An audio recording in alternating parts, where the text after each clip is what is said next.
یہاں تک حکم ہے کہ بیوی شوہر کے معاملے میں کسی دوسرے کی بات نہ مانے. یعنی شادی کے بعد ایک عورت جب شوہر کے گھر چلی جاتی ہے تو پھر شوہر کا حق سب سے بڑا ہو جاتا ہے. بعض اوقات ہمارے معاشرے میں ایک طرف شوہر کچھ کہتا ہے, دوسری طرف والدین کچھ کہتے ہیں, تیسری طرف کسی اور کا مشورہ کچھ ہوتا ہے, عورت بیچاری بیچ میں پھنس جاتی. ایسے موقع پر عورت کے لیے کیا لازم ہے, اس کی پرائرٹی کیا ہوگی کہ وہ اپنے شوہر کی بات مانے. عورت کی دوسری بڑی ذمہ داری اپنی آبرو اور عزت و عصمت کی حفاظت ہے. عورت کوئی ایسا کام نہ کرے جس سے اس کی عفت و عصمت پر کچھ حرف آئے. ازدواجی زندگی کی خوشی کا راز باہم ایک دوسرے پر اعتماد ہے. اگر کوئی بھی ایسا کام عورت کرتی ہے جس سے شوہر کے دل میں شک ہو جاتا ہے, اعتماد ختم ہو جاتا ہے, تو اس سے ازدواجی زندگی کی خوشیاں ختم ہو جاتی. یہ اعتماد بے حد ضروری ہے, اور اس کے لیے اپنی عزت عصمت کی خصوصی حفاظت. نبی صلی اللہ علیہ وسلم نے فرمایا, عورت جب 5 وقت کی نماز پڑھے, اپنی آبرو کی حفاظت کرے, اپنے شوہر کی فرما بردار رہے, تو وہ جنت کے جس دروازے سے چاہے داخل ہو جائے. اسی لیے شوہر کی اجازت اور مرضی کے بغیر گھر سے بھی نہیں نکلنا چاہیے. حضرت معاذ بن جبل کہتے ہیں کہ نبی صلی اللہ علیہ وسلم نے فرمایا, خدا پر ایمان رکھنے والی عورت کے لیے جائز نہیں کہ وہ اپنے شوہر کے گھر میں کسی ایسے کو آنے دے جس کا آنا شوہر کو پسند نہ ہو, اور ویسی صورت میں گھر سے نکلے جب اس کا نکلنا شوہر کو پسند نہ ہو. اطاعت کے علاوہ شوہر کو خوش رکھنا یہ بھی بے حد ضروری ہے. نبی صلی اللہ علیہ وسلم نے فرمایا, جس عورت نے اس حال میں انتقال کیا کہ اس کا شوہر اس سے خوش تھا تو وہ جنت میں داخل ہوگی.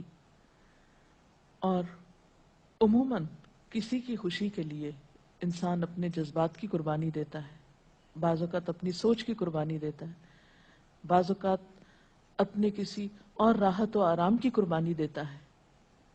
تو ایک عورت جب اپنے شوہر کو خوش کرتی ہے تو جواباً اس کے لیے خوشی پلٹتی ہے.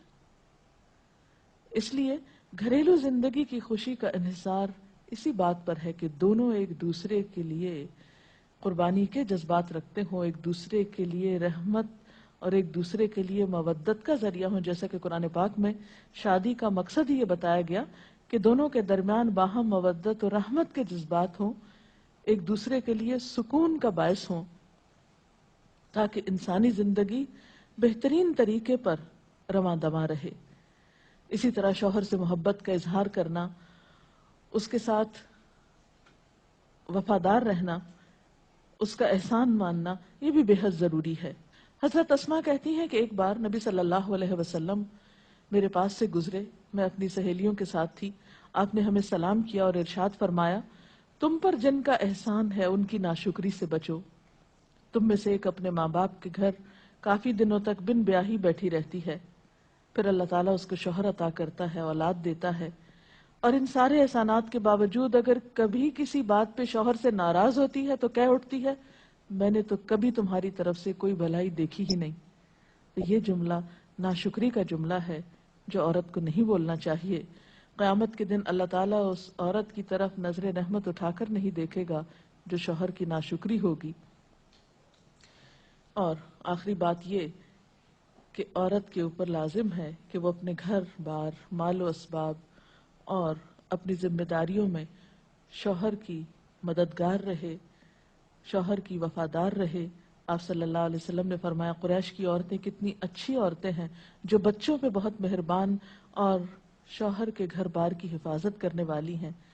آپ صلی اللہ علیہ وسلم نے ایک اچھی عورت کی خوبیاں بیان کرتے ہوئے فرمایا, مومن کے لیے خوف خدا کے بعد سب سے مفید اور باعث خیر نعمت نیک بیوی ہے. اور نیک بیوی کون؟ جب وہ شوہر اسے کسی کام کے لیے کہے تو خوشی سے کر دے, جب اس پہ نگاہ ڈالے تو اسے خوش کر دے, جب اس کے بھروسے پہ قسم کھائے تو وہ اس کی قسم پوری کر دے, جب وہ کہیں چلا جائے تو اس کے پیچھے اپنی عزت و آبرو کی حفاظت کرے, اور شوہر کے مال و اسباب کی اور ان سب چیزوں کی نگرانی میں شوہر کی خیر خواہ اور وفادار رہے, اور اس کے ساتھ ساتھ اپنی صفائی, زیبائش اور سلیقہ مندی کا بھی ثبوت دے. اس سلسلے میں اگر آپ کے ذہن میں مزید کچھ سوالات ہوں تو آپ کر سکتے ہیں. اگر والدین اور شوہر دونوں میں سے کسی ایک کی بات ماننے کا جیسے وقت ہو تو پھر کس کی بات پہلے مانی جائے گی؟ شادی کے بعد شوہر کی بات ماننا زیادہ ضروری ہے بنسبت کسی اور کے، کیونکہ واضح طور پر آتا ہے کہ عورت شوہر کے معاملے میں کسی دوسرے کی بات نہ مانے۔ اگر